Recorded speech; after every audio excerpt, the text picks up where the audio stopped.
اعوذ باللہ من الشیطان الرجیم بسم اللہ الرحمن الرحیم۔ سورۃ البقرہ رکوع نمبر 8 پڑھیں گے آج۔ آیات ہیں اس کی 62 سے 71 تک۔ انا بے شک الذین جو لوگ آمنو ایمان لائے، اور الذین جو لوگ ہادو یہودی ہوئے، والنصارى اور نصارہ یعنی عیسائی، والصابئین اور صابی، من جو آمنا ایمان لائے، باللہ اللہ پر، اور الیوم الآخری آخرت کے روز پر، اور عملہ عمل کیے، صالحاً نیک، فلہم پس یتو لہم ان کے لیے، اجرہم ان کا اجر ہم ان کا اجر، عندہ پاس، ربہم رب ہم ان کے ربہم ان کے رب کے پاس، ولا خوف اور لا نہیں، خوف کوئی خوف، علیہم ان پر، اور لا نہیں، ہم وہ، یحزنون غمگین ہوں گے۔ بے شک جو لوگ ایمان لائے اور جو یہودی ہوئے اور نصرانی یعنی عیسائی ہوئے اور صابی جو ایمان لائے اللہ پر اور یوم آخرت پر اور نیک عمل کیے، تو ان کے لیے ان کا رب کے پاس ان کا اجر ہے اور ان پر کوئی خوف نہیں ہوگا اور نہ وہ غمگین ہوں گے۔ اور اذ جب اخذنا ہم نے لیا، میثاقکم تم سے اقرار یا وعدہ، اور رفعنا ہم نے اٹھایا، فوقکم تمہارے اوپر، فوقا اوپر، کم تمہارے اوپر، الطورا کوہ طور، خذو پکڑو، ما جو آتیناکم ہم نے تمہیں دیا، بقوۃ مضبوطی سے، واذکروا اور یاد رکھو، ما جو فیہ اس میں، لعلکم تاکہ تم، تتقون پرہیزگار ہو جاؤ۔ اور جب ہم نے تم سے اقرار لیا یعنی وعدہ لیا اور ہم نے تمہارے اوپر کوہ طور اٹھایا، جو ہم نے تمہیں دیا ہے وہ مضبوطی سے پکڑو اور جو اس میں ہے اسے یاد رکھو تاکہ تم پرہیزگار ہو جاؤ۔ ثم پھر، تولیتم تم پھر گئے، من بعدی اس کے بعد، ذالک اس، فلولا پس اگر نہ، فضل اللہ اللہ کا فضل، علیکم تم پر، ورحمتہ اور اس کی رحمت، لکنتم تو تھے تم، من الخاسرین نقصان اٹھانے والوں میں سے۔ پھر اس کے بعد تم پھر گئے، پس اگر اللہ کا فضل اور رحمت نہ ہوتی تم پر تو تم نقصان اٹھانے والوں میں سے تھے۔ وَلَقَدْ اور البتہ، عَلِمْتُمْ تم نے جان لیا، الَّذِينَ جنہوں نے، اعتدوا زیادتی کی، منکم تم سے، فی السبت ہفتے کے دن میں، فقلنا تب ہم نے کہا، لہم ان سے، کونوا ہو جاؤ، قردۃً بندر، خاسئین ذلیل۔ اور تم اپنے ان لوگوں کو اچھی طرح جانتے ہو جو سبت کے معاملے میں حد سے گزر گئے تھے، ہفتے کے دن کے معاملے میں حد سے گزر گئے تھے، چنانچہ ہم نے ان سے کہا تھا کہ تم ذلیل بندر بن جاؤ، ذلیل یعنی دھتکارے ہوئے۔ یوم السبت کہتے ہیں ہفتے کے دن کو، عربی میں سیٹرڈے کو۔ فَجَعَلْنَاهَا پھر ہم نے اسے بنایا، نکالاً عبرت، لما بین یدیہا سامنے والوں کے لیے، وما اور جو خلفہا اس کے پیچھے، وموعظۃً اور نصیحت، للمتقین پرہیزگاروں کے لیے۔ اور پھر ہم نے اسے سامنے والوں کے لیے اور پیچھے آنے والوں کے لیے عبرت بنایا اور نصیحت بنایا پرہیزگاروں کے لیے۔ اور اذ جب قولا کہا، موسیٰ علیہ السلام نے، لقومہ اپنی قوم سے، انا بے شک اللہ یأمرکم تمہیں حکم دیتا ہے، ان کہ تذبحوا تم ذبح کرو، بقرۃً ایک گائے۔ یہ اسی کے نام پہ سورۃ البقرہ ہے۔ قالوا وہ کہنے لگے، اتتخذونا کیا تم کرتے ہو ہم سے، ہزواً مذاق، قالا اس نے کہا، اعوذ میں پناہ لیتا ہوں، باللہ اللہ کی، ان اکونا کہ ہو جاؤں، ان یہ کہ اکونا ہو جاؤں، من الجاہلین جاہلوں میں سے۔ اور جب موسیٰ علیہ السلام نے اپنی قوم سے کہا تھا کہ اللہ تعالیٰ تمہیں حکم دیتا ہے کہ تم ایک گائے کو ذبح کرو، وہ کہنے لگے کیا آپ ہم سے مذاق کر رہے ہیں؟ موسیٰ علیہ السلام نے کہا میں اس بات سے اللہ کی پناہ مانگتا ہوں کہ میں جاہلوں میں سے ہو جاؤں یا نادانوں میں سے ہو جاؤں، یعنی جو مذاق میں جھوٹ بولیں۔ قالو، انہوں نے کہا، ادعو، دعا کریں، لنا، ہمارے لیے، ربک، اپنے رب سے، یبین لنا، ہمیں بتائے، ما ہیا، ما کیسی، ہیا وہ، کیسی ہے وہ، یعنی گائے۔ قولا، اس نے کہا، انہو، بے شک وہ، یقولو، فرماتا ہے، انہا، کہ وہ، بقرۃ، گائے، لا فارض، نہ بوڑھی، وا، اور، لا، نہیں، بکر، چھوٹی عمر کی، عوان، جوان، بینا، درمیان، ذالک، اس، فافعلوا، پس کرو، ما، جو، تؤمرون، تمہیں حکم دیا جاتا ہے۔ انہوں نے کہا آپ ہمارے لیے اپنے رب سے درخواست کیجئے، دعا کیجئے کہ ہمیں صاف صاف بتائے کہ وہ گائے کیسی ہو۔ اس نے کہا اللہ فرماتا ہے کہ وہ ایسی گائے ہو کہ نہ بہت بوڑھی ہو نہ بالکل جوان، ان دونوں کے بیچ بیچ میں ہو، یعنی ان دونوں کے درمیان، بینا ذالک، دونوں کے درمیان۔ تو بس اب جو حکم تمہیں دیا گیا ہے اس پر عمل کر لو۔ قالو، انہوں نے کہا، ادعو، دعا کریں، لنا، ہمارے لیے، ربک، اپنے رب سے، یبین، وہ بتا دے، لنا، ہمیں، ما، کیسا، لونہا، اس کا رنگ ہو۔ قولا، اس نے کہا، انہو، بے شک وہ، یقولو، فرماتا ہے، انہا، یہ کہ وہ، بقرۃ، گائے، صفراء، زرد رنگ، پیلا رنگ، فاقع، گہرا، لونہا، اس کا رنگ، تسر الناظرین، تسر، اچھی لگتی ہو، الناظرین، دیکھنے والے کو۔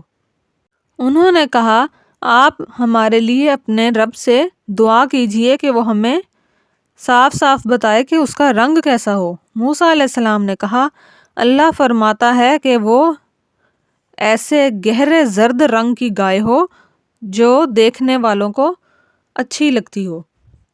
قالو، انہوں نے کہا، ادعو، دعا کریں، لنا، ہمارے لیے، ربک، اپنے رب سے، یبین، وہ بتلائے، وہ بتائے، لنا، ہمیں، ما، ہیا، وہ کیسی، انا، کیونکہ، البقرہ، گائے، تشابہ، اشتباہ ہو گیا، یعنی شبہ ہو گیا، علینا، ہم پر، و انا، اور بے شک ہم، ان، اگر، شاء، چاہا، اللہ، اللہ نے، لمہتدون، ضرور ہدایت پا لیں گے۔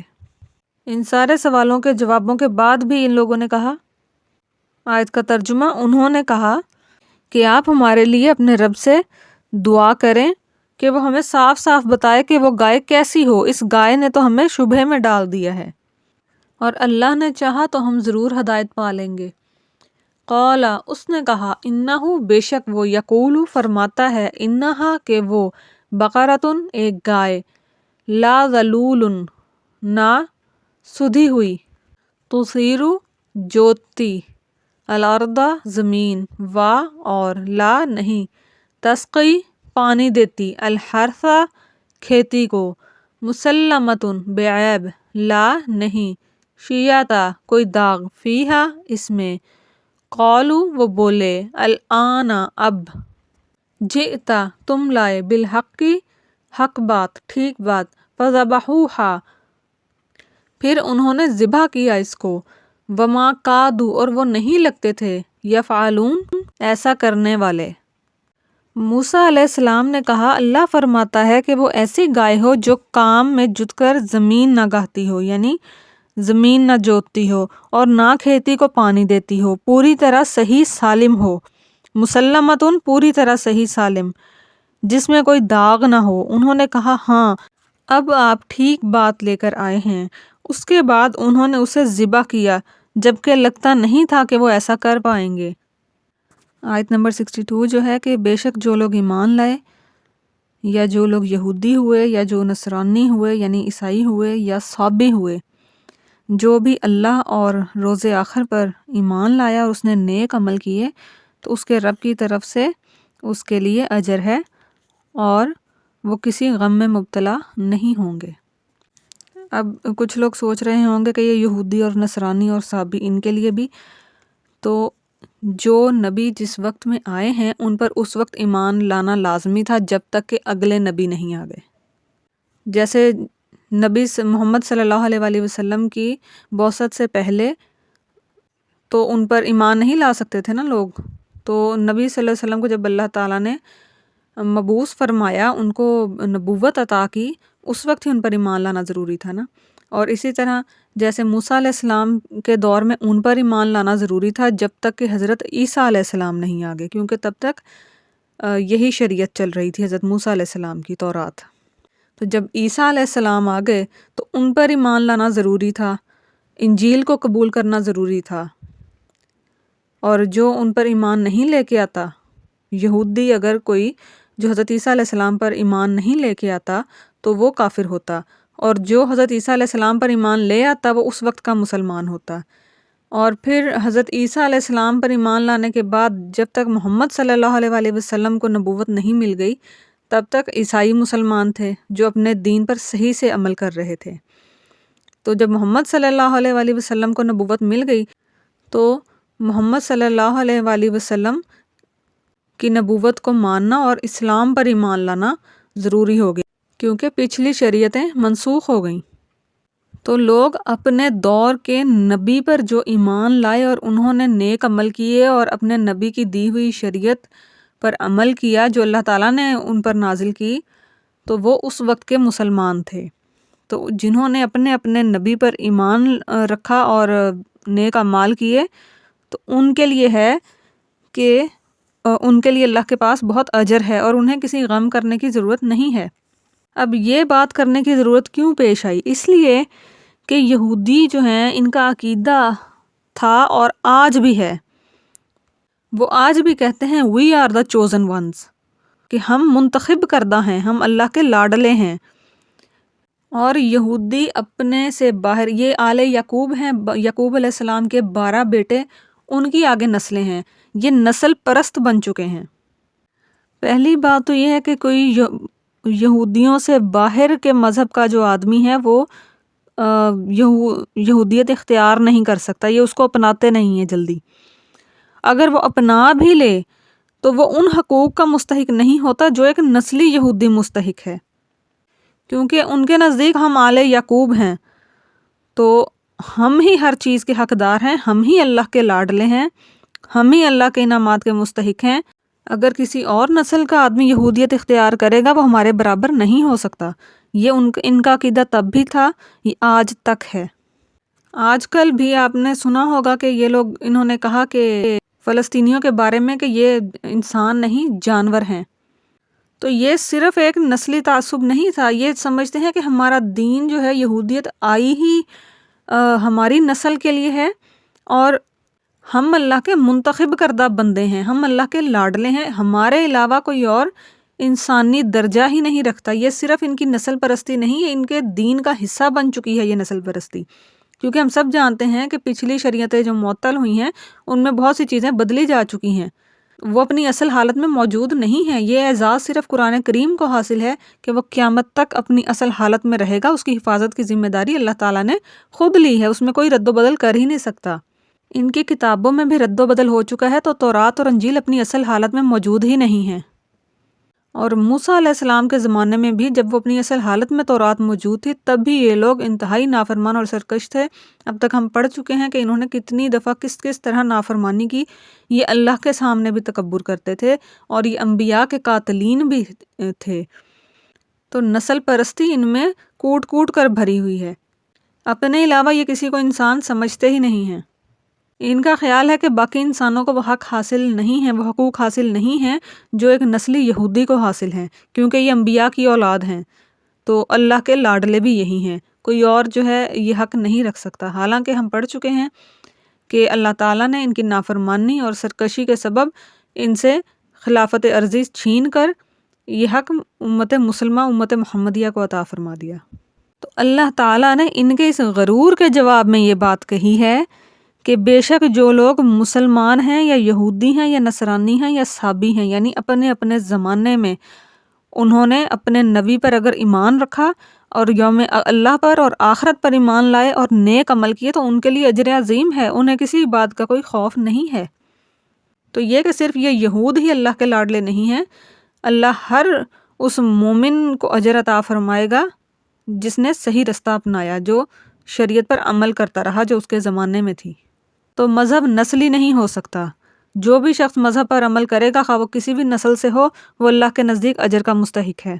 اور یہ صابی جو ہیں یہ عراق کے علاقے میں تھے، یہ خود کو حضرت ابراہیم علیہ السلام کا پیروکار کہتے تھے، تو جب تک وہ بھی اپنے اصل دین پر رہے ان کے لیے بھی اللہ نے اجر کا لکھا ہے۔ جس طرح باقی لوگ بگڑ گئے، یہودیوں میں اور عیسائیوں میں بگاڑ آ گیا، اسی طرح یہ صابی بھی بعد میں بگڑ گئے اور انہوں نے ستارہ پرستی شروع کر دی۔ اس لیے اللہ نے پچھلی تمام شریعتوں کو رد کر کے، منسوخ کر کے امت محمدیہ کو اسلام عطا کیا۔ اگلی آیت، اور وہ وقت یاد کرو جب ہم نے تم سے عہد لیا تھا اور کوہ طور اوپر اٹھا کر کھڑا کیا تھا، یعنی وہ ہوا میں معلق کر دیا گیا تھا ایک طرح سے کوہ طور کو ان کے سروں کے اوپر، جو ہم نے تمہیں دی ہے اس کو مضبوطی سے تھامو، یعنی کتاب کو، تورات کو، اور اس میں جو کچھ ہے اس کو یاد رکھو تاکہ تمہیں تقوی حاصل ہو، یعنی تم پرہیزگار بنو۔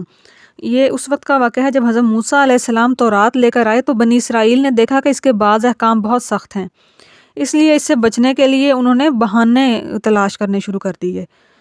پہلے انہوں نے کہا کہ اللہ تعالی ہم سے خود کہیں کہ تورات پر عمل کرنا ضروری ہے، یہ تھی تو گستاخی، لیکن اس کے باوجود حضرت موسیٰ علیہ السلام نے 70 آدمی اپنے ساتھ کوہ طور پر لے کر گئے، تو بنی اسرائیل نے خود 70 آدمی منتخب کیا تو جن کو حضرت موسیٰ علیہ السلام کوہ طور پر لے گئے۔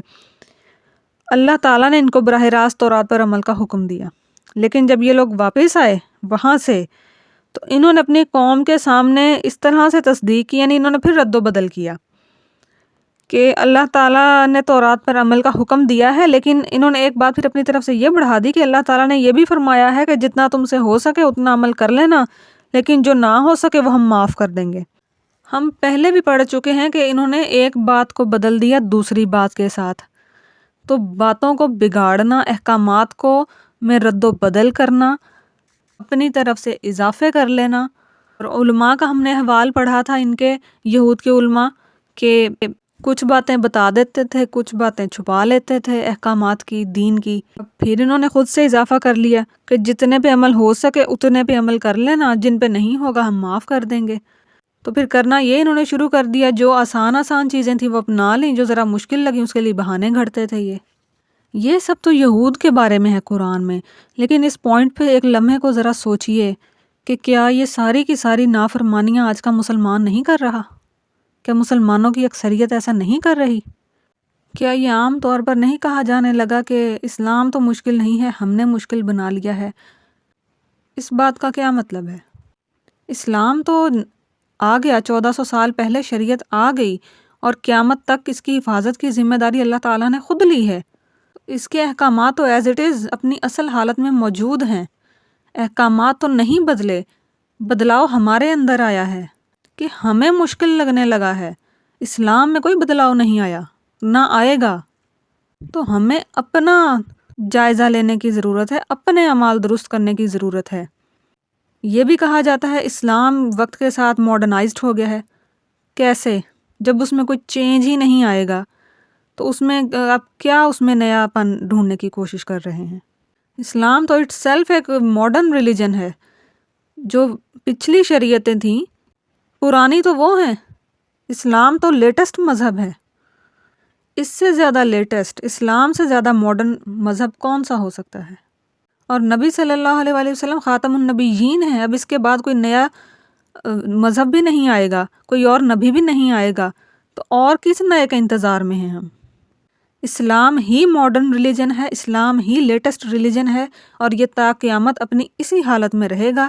اگر یہ مشکل لگتا ہے تو مسئلہ ہمارے اندر ہے، اسلام کے احکامات ایسے ہی رہیں گے۔ اسلام کو ہم نہیں بدل سکتے، بدلنا ہمیں خود کو پڑے گا۔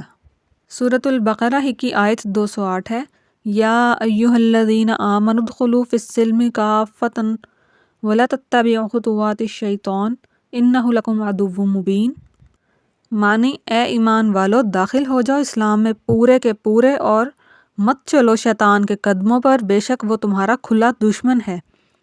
ادخلو تم داخل ہو جاؤ، فی السلم اسلام میں، کافتاً پورے کے پورے، مطلب یہ نہیں کہ کچھ چیزیں اپنا لی اور کچھ چھوڑ دیں۔ تو یہ مسلمانوں کو بھی ڈائریکٹ اللہ تعالیٰ نے بتا دیا کہ اسلام پہ پورے کا پورا عمل کرو۔ یہ جو طرز عمل ہے کہ جو ہم سے ہو سکا آسانی سے ہم کر لیں گے، جو نہیں ہوگا ہم نہیں کریں گے، اللہ معاف کر دے گا۔ بے شک اللہ بہت معاف کرنے والا ہے، لیکن اپنے اعمال درست کرنے کی بھی ضرورت ہے۔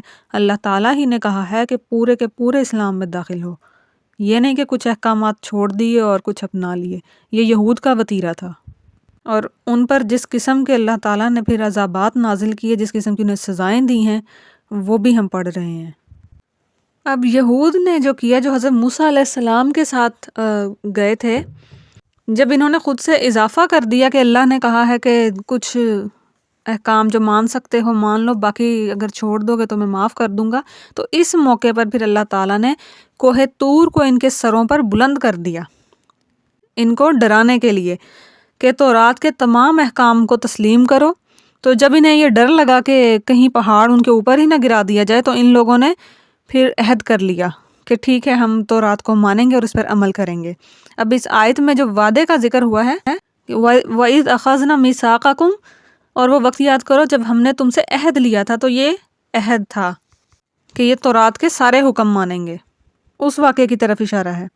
اور کوہ طور کو بلند کس طرح سے کیا تھا، اس کی مختلف صورتیں ہو سکتی ہیں، کیونکہ اللہ تعالیٰ تو کچھ بھی کر سکتے ہیں، تو یا تو پورا پہاڑ ہی اٹھا کے ان کے اوپر معلق کر دیا ہوگا ہوا میں، یا پھر یہ کہ کوئی ایسا جیسے زلزلہ یا کوئی ایسی آفت ہوگی کہ جس کے سبب انہیں لگا ہو کہ یہ پہاڑ ہم پر آ گرے گا۔ تو صورت بہرحال جو بھی ہوئی، کوہ طور کو ان کے سروں کے اوپر بلند کر دیا گیا تھا تاکہ یہ ڈریں اور تورات کے احکامات پورے کے پورے مانیں، ورنہ عذاب الہی ان پر آئے گا۔ اس وقت پھر انہوں نے عہد کر لیا کہ ہم پورے احکامات مانیں گے۔ سورۃ اعراف میں بھی اس واقعے کے بارے میں ہے، آیت 171 میں، وَإِذَا انتَقْنَا الْجَبَلَ فَوْقَهُمْ، وہاں پہ انتقنا کا لفظ استعمال ہوا ہے، نتق یعنی کہ زور زور سے ہلانا۔ تو پہاڑ کو جس بھی طرح سے ہلایا گیا یا ان کے اوپر معلق کیا گیا، تو ان کو یہ ڈر دیا گیا تھا کہ یہ تمہارے اوپر اللہ کے عذاب کے طور پر آ گرے گا۔ انہوں نے وہ عہد کر لیا اور پھر وہ عہد توڑ دیا۔ اس سب کے باوجود تم دوبارہ پھر گئے، ثم تولیتم، اگر اللہ کا فضل اور رحمت تم پر نہ ہوتی تو تم ضرور سخت نقصان اٹھانے والوں میں سے ہوتے۔ ان کی نافرمانیاں دیکھیں، ایک کے بعد دوسری نافرمانی۔ عہد شکنی بھی یہود کی ایک خاصیت بن گیا۔ اب اس میں وہ عہد بھی آ سکتا ہے کہ یہ جو اپنے وعدے سے پھرے ہیں، اس میں وہ وعدہ بھی دیکھیں شامل ہے جو تورات جب انہوں نے پڑھی تو اس میں بتایا گیا تھا کہ نبی صلی اللہ علیہ وآلہ وسلم آئیں گے، محمد صلی اللہ علیہ وسلم، ان پر ایمان لانا ہوگا، وہی آخری نبی ہوں گے۔ تو وہ بھی ایک عہد کیا تھا، اس کا بھی پچھلی آیات میں ذکر آ چکا ہے کہ انہوں نے وہ عہد شکنی بھی کی۔ یہ تورات پڑھتے تھے، اس میں انہوں نے معلوم تھا ان کو، اور یہ اپنے بیٹوں کی طرح محمد صلی اللہ علیہ وآلہ وسلم کو پہچانتے تھے نشانیوں کی بنا پر، لیکن پھر بھی انہوں نے تورات میں جو وعدہ تھا کہ آخری نبی پر ایمان لائیں گے، وہ وعدہ توڑا۔ اس میں خطاب چونکہ یہودی ہیں مدینے کے، جو نبی صلی اللہ علیہ وآلہ وسلم کے زمانے کے تھے، تو عہد شکنی کا ذکر اس لیے آیا ہے۔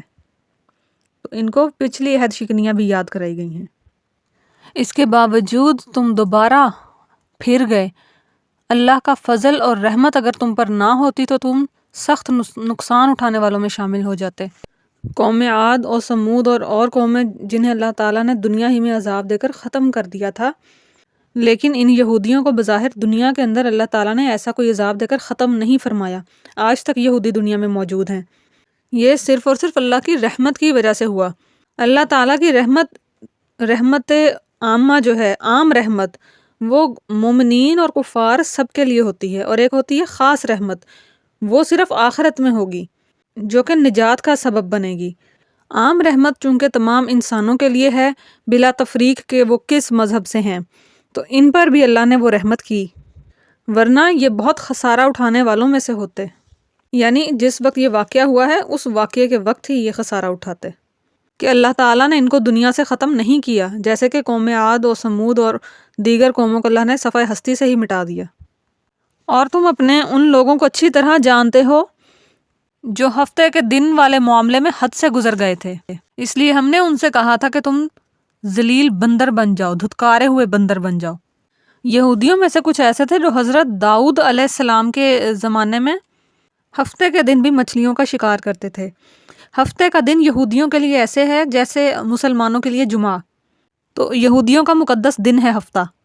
جو یہودی ایلا کے شہر میں رہتے تھے، دریا کے کنارے یا سمندر کے کنارے، وہ مچھلیاں پکڑنے کے شوقین تھے، تو ہفتے کے دن ان کے لیے معاشی سرگرمیاں بھی ممنوع تھیں، اور اس دن ہفتے کے دن اللہ تعالیٰ نے مچھلیاں پکڑنا ان کے لیے ناجائز قرار دیا تھا۔ تو ان لوگوں نے بہانے بنا کر اس حکم کی خلاف ورزی کرنی چاہی۔ پہلے یہ بہانے گھڑتے تھے، پھر انہوں نے کھلم کھلا نافرمانی شروع کر دی اور کھلم کھلا مچھلیاں پکڑنی شروع کر دی۔ مثلاً ایک طریقہ یہ اختیار کرتے تھے کہ ہفتے کے دن ڈور لگا کے، پھندا لگا کر مچھلی پکڑ تو لی، لیکن اس ڈور کو زمین پر کسی چیز سے باندھ دیا تاکہ مچھلی اس میں پھنسی رہے، اور اتوار کو اس کو پکڑ کر کھا لیا۔ تو یہ ایک طرح کا بہانہ انہوں نے گھڑا، لیکن مچھلی تو انہوں نے ہفتے کے دن ہی پکڑی، مگر یہ کہتے تھے کہ ہم نے تو اتوار کو کھائی ہے۔ تو اس طرح یہ بہانے گھڑتے تھے۔ ایک نیکوکاروں کی جماعت ان کو پھر بھی منع کرتی رہی، لیکن جو دوسرے لوگ تھے جو بالکل ہی باز نہیں آئے اور بالکل کھلم کھلا انہوں نے نافرمانی شروع کر دی، تو ان کی شکلیں مسخ کر کے، ان کی صورتیں مسخ کر کے ان کو بندر بنا دیا گیا تھا۔ اس واقعے کی مزید تفصیل سورۃ اعراف میں آئے گی۔ پھر ہم نے اس واقعے کو اس زمانے کے اور اس کے بعد کے لوگوں کے لیے عبرت اور ڈرانے والوں کے لیے نصیحت کا سامان بنا دیا۔ یعنی ظاہر ہے جب ان کی شکلیں مسخ ہو گئیں، ان کو بندر بنا دیا، اللہ نے انسان سے جانور بنا دیا، تو یہ عبرت ہے اس میں۔ جیسا کہ پہلے بھی ذکر کیا کہ اگر سزا کسی ایک قوم کو ملتی ہے تو باقی سب، یا ایک گروہ کو ملتی ہے تو باقی سب کے لیے بھی وہ تنبیہ ہوتی ہے کہ وہ ان گناہوں سے، نافرمانیوں سے باز آ جائیں۔ اگلی آیت، اور جب موسیٰ علیہ السلام نے اپنی قوم سے کہا تھا کہ اللہ تمہیں حکم دیتا ہے کہ تم ایک گائے کو ذبح کرو، وہ کہنے لگے کہ کیا آپ ہمارا مذاق بناتے ہیں؟ موسیٰ علیہ السلام نے کہا، میں اس بات سے اللہ کی پناہ مانگتا ہوں کہ میں ایسے نادانوں میں شامل ہو جاؤں یا جاہلین میں شامل ہو جاؤں، یعنی کہ جو مذاق میں جھوٹ بولیں۔ اس واقعے کا پس منظر یہ ہے کہ بنی اسرائیل میں ایک آدمی نے وراثت کی لالچ میں اپنے ہی بھائی کو قتل کر دیا، اور اس قاتل کے علاوہ اس کا کوئی اور وارث بھی نہیں تھا مقتول کا۔ تو یہ قاتل خود ہی اپنے بھائی کا مدعی بن کے حضرت موسیٰ علیہ السلام کے پاس حاضر ہو گیا کہ ہمیں قاتل کا پتہ لگا کر دیں کہ کس نے قتل کیا ہے۔ اور کچھ نے لکھا ہے کہ اس واقعے کے وقت ابھی تورات کے شرعی قوانین نازل نہیں ہوئے تھے، تو آپ نے اللہ تعالیٰ کے حکم سے ان بنی اسرائیل کو حکم دیا کہ ایک گائے ذبح کرو، یعنی صرف گائے ذبح کرو کا حکم ہوا تھا۔ گائے کیسی ہونی چاہیے اس کا کوئی حکم نہیں ہوا تھا، صرف یہ کوئی بھی گائے لیتے اور اس کو ذبح کر دیتے، لیکن ان لوگوں نے اپنی وہی شرپسندی اور اپنی شرارتیں شروع کر دی۔ جب انہوں نے ہیلے بہانے کیے تو اللہ تعالیٰ نے بھی پھر نئی نئی شرطیں رکھ دیں کہ گائے ایسی ہو اور ایسی ہو۔ ایک مرحلے پہ ایسا لگنے لگا کہ شاید ان کو ویسی گائے ہی نہیں ملے گی جسے ذبح کر سکیں گے، تو انہوں نے آگے سے کہا، گائے کے ذبح کرنے کے حکم کے جواب میں ان لوگوں نے کہا، آپ اپنے رب سے ہمارے لیے درخواست کریں کہ ہمیں صاف صاف بتائیں کہ وہ گائے کیسی ہو۔ تو موسیٰ علیہ السلام نے کہا، اللہ فرماتے ہیں کہ وہ ایسی گائے نہ ہو کہ وہ نہ بہت بوڑھی ہو اور نہ بالکل جوان ہو، ان دونوں کے درمیان میں ہو، تو بس اب تمہیں جو حکم دیا گیا ہے اس پر عمل کر لو۔ یہ یہاں پر بھی نہیں رکے، انہوں نے پھر کہا کہ آپ ہمارے لیے اپنے رب سے پوچھئے کہ ہمیں صاف صاف بتائیں کہ اس کا رنگ کیسا ہو۔ تو موسیٰ علیہ السلام نے کہا، اللہ فرماتے ہیں کہ وہ ایسے تیز زرد رنگ، یعنی تیز پیلے رنگ کی گائے ہو جو دیکھنے والوں کا دل خوش کر دے۔ یہ یہاں پر بھی نہیں رکے، انہوں نے پھر کہا کہ آپ ہماری خاطر اپنے اللہ سے، اپنے رب سے دعا کیجئے کہ ہمیں صاف صاف بتائیں کہ وہ گائے کیسی ہو، اس گائے نے تو ہمیں شبہ میں ڈال دیا ہے، اور اللہ نے چاہا تو ہم ضرور اس کا پتہ لگا لیں گے۔ تو جواباً موسیٰ علیہ السلام نے کہا کہ اللہ تعالیٰ فرماتے ہیں وہ ایسی گائے ہو جو زمین نہ جوتتی ہو، یعنی جت کر زمین میں کام نہ کرتی ہو، نہ کھیتوں کو پانی دیتی ہو، یعنی جو بھی کام گائے سے لیے جاتے ہیں وہ نہ کرتی ہو، پوری طرح صحیح سالم ہو اور اس میں کوئی داغ نہ ہو۔ تو انہوں نے کہا کہ ہاں اب ٹھیک ٹھیک پتہ لے کر آئے ہیں آپ، اور اس کے بعد انہوں نے اسے ذبح کیا جبکہ لگتا نہیں تھا کہ وہ کر پائیں گے۔ تو ان کے اتنے ہیلے بہانوں کی وجہ سے اللہ تعالیٰ نے کہا ہے کہ انہوں نے گائے ڈھونڈ کر ذبح کر لی، لیکن ان کے بہانوں کی وجہ سے لگتا نہیں تھا کہ یہ ایسا کر سکیں گے۔ تو اگر یہ اتنے ہیلے بہانے اور اتنے سوالات آگے سے نہ کرتے تو یہ کوئی بھی گائے لے کر ذبح کر سکتے تھے۔ انہوں نے خود اپنے آپ کو بھی مشکل میں ڈالا اور اللہ کی نافرمانی الگ کی کہ اللہ کے ہر حکم کے جواب میں یہ آگے سے مزید بہانے گھڑتے چلے گئے، اور پھر اللہ بھی ان کے اوپر شرطیں لگاتے ہی چلے گئے۔ اگر یہ پہلی بار میں حکم مان لیتے تو حکم سادہ تھا کہ گائے ذبح کر لو، نہ ان کے لیے مشکل ہوتی، نہ ان کے لیے نافرمانی کی سزا ہوتی۔ مسلمانوں کے لیے بھی یہ بات ذہن میں رکھنے کی ہے کہ جو حکم جیسے آیا ہے ویسے ہی اس پر عمل کریں۔ رسول اللہ صلی اللہ علیہ وآلہ وسلم جتنا دیں اتنا لے لو، جہاں روک دیں وہاں رک جاؤ۔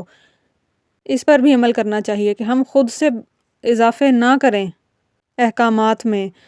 اور دوسری جو سورۃ البقرہ کی ایک آیت ہم نے پڑھی تھی کہ دین میں داخل ہو جاؤ، اسلام میں داخل ہو جاؤ پورے کے پورے، یعنی اپنی طرف سے کچھ چیزیں اپنا لینا، کچھ چھوڑ دینا، یہ نہیں کرنا چاہیے۔ یہ یہود کا طرز عمل تھا۔